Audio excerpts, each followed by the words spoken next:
प्राचीन काल में मगध राज्य में एक खूंखार डाकू हुआ करता था।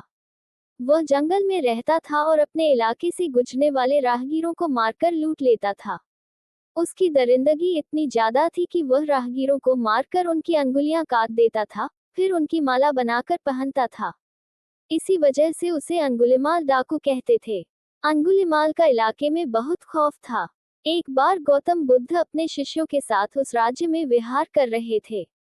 वह एक गांव में पहुंचे और रात्रि विश्राम किया। वहां के लोगों में एक अलग तरह का खौफ था। जब बुद्ध ने उनसे डरने की वजह पूछी तो उन्होंने कहा कि हमारे पास के जंगल में अंगुलिमाल नाम का एक खूंखार डाकू रहता है। वह लोगों को बहुत बेरहमी से मार डालता है। यहाँ और आसपास के गांव के कितने ही लोगों को वह मार चुका है। बुद्ध ने श्रावकों से कहा कि वह उस खूंखार अंगुलिमाल डाकू से मिलना चाहते हैं। तब लोगों ने बुद्ध को उसके पास जाने से मना कर दिया। उन्होंने कहा कि उसके सामने जो भी आता है वो उसे छोड़ता नहीं है। आप क्यों अपनी जान जोखिम में डाल रहे हैं? मगर बुद्ध ने कहा कि वह उस डाकू से जरूर मिलेंगे। बुद्ध की यह जिद देखकर उनके शिष्य भी भयभीत हो गए। फिर बुद्ध अकेले ही जंगल की ओर निकल पड़े। अंगुलिमाल की दूर से उन पर नजर पड़ गई। वह भी सोचने लगा कि इस जंगल में 50-100 लोग भी एक साथ आने से डरते हैं और एक सन्यासी अकेला चला आ रहा है, आखिर क्यों? अंगुलिमाल तुरंत गौतम बुद्ध के पास तेजी से दौड़कर पहुंचने लगा। बुद्ध ने अंगुलिमाल को देख लिया मगर कोई प्रतिक्रिया नहीं दी। वह अपने कदम बढ़ाकर चलते रहे। ये देखकर अंगुलिमाल रुक गया। अंगुलिमाल का चेहरा बहुत डरावना था। उसने गले में इंसानों की कटी हुई अंगुलियों की माला पहनी हुई थी। उसकी आंखों में वहशीपन झलक रहा था, मगर बुद्ध के चेहरे पर बिल्कुल भी डर का भाव नहीं था। अंगुलिमाल ने बुद्ध से कहा कि हे सन्यासी, तुम्हें मुझसे डर नहीं लगता क्या? मैंने न जाने कितने ही लोगों को मौत के घाट उतारा है। मेरे गले में लटकी यह माला इस बात की गवाह है। बुद्ध ने बड़ी शालीनता से उसका उत्तर दिया। उन्होंने कहा कि तुझसे भला मैं क्यों डरूं?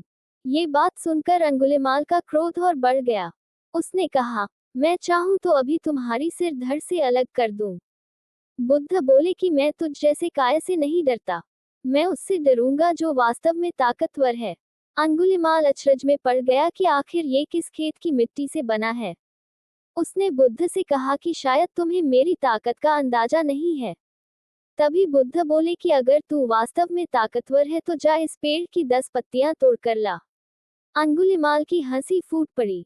वह राक्षसों की तरह जोर जोर से हंसने लगा और बोला, बस सिर्फ 10 पत्तियां? अरे पत्तियां तो क्या, मैं पूरा पेड़ ही उखाड़ ले आता हूँ।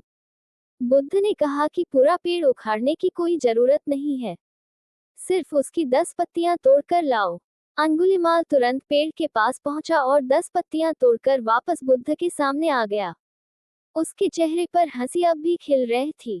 अब बुद्ध ने बोला कि जाओ इन पत्तियों को जहां से तोड़ा है वहां वापस जोड़ दो। अंगुलिमाल की हंसी अचानक गायब हो गई। उसने कहा, ये कैसे हो सकता है? एक बार टूटने के बाद पत्तियां वापस कैसे पेड़ से जुड़ सकती हैं?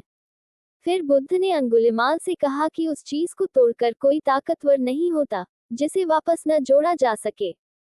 तू इंसान का सिर धड़ से अलग कर सकता है, लेकिन उसे वापस नहीं जोड़ सकता। असली ताकत तो उसमें होती है जो टूटे हुए को वापस जोड़ दे। अंगुलिमाल के चेहरे के तोते उड़ चुके थे। बुद्ध की बातें सुनकर वह चुप हो गया था। उसके पास बुद्ध के कथन का कोई जवाब नहीं था। उसे खुद से ग्लानि होने लगी कि वह वास्तव में ताकतवर नहीं है। अगले ही पल अंगुलिमाल गौतम बुद्ध के पैरों में पड़ गया और कहने लगा कि उन्होंने उसकी आंखें खोल दी हैं। अंगुलिमाल ने बुद्ध से उनकी शरण में लेने का आग्रह किया। बुद्ध ने अंगुलिमाल को अपना शिष्य बना दिया और बाद में वह संत बन गया।